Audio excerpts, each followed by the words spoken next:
నేను నిన్న గాంధీ భవన్లో మాట్లాడేటప్పుడు మరి కేటీఆర్ గారు క్యారెక్టర్ గురించి, మరి వారి గతంలో వారు చేసినటువంటి కార్యక్రమాల గురించి, మహిళల మీద వారికి ఉన్నటువంటి మరి చులకన భావం గురించి మాట్లాడుతూ మరి ఆయన నన్ను రొచ్చగొట్టే విధంగా మాట్లాడినప్పుడు నేను భావోద్వేగానికి లోనై మరి కొన్ని ఆయన మీద నేను విమర్శలు చేయాల్సిన అవసరం వచ్చింది.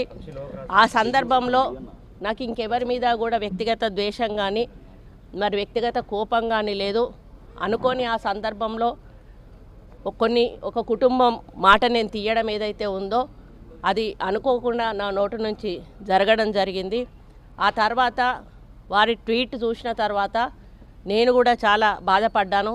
ఎందుకంటే ఏ విషయంలో నేనైతే బాధపడతా ఉన్నానో ఆ విషయంలో నేను ఇంకొకరిని నొప్పించాను అని తెలిసి రాత్రి వెంటనే మరి దాన్ని వెనక్కి తీసుకుంటూ నేను ట్వీట్ చేయడం జరిగింది. కాబట్టి నాకు జరిగిన అవమానం, నేను పడ్డ బాధ ఇంకొకరు పడకూడదు అనేటువంటి ఒక ఆలోచనతోటి నేను బేషరతుగా దాన్ని వెనక్కి తీసుకోవడం జరిగింది.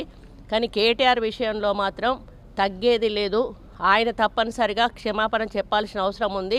ఆయనే చేసేదంతా చేసి ఈరోజు నన్ను క్షమాపణ చెప్పాలి అని డిమాండ్ చేయడం ఏదైతే ఉందో మరి దొంగ అని తనే దొంగ అని అరిచినట్టుగా ఉంది. ఆ విషయంలో మాత్రం ఎట్టి పరిస్థితుల్లో కూడా వెనక్కి తగ్గేది లేదు.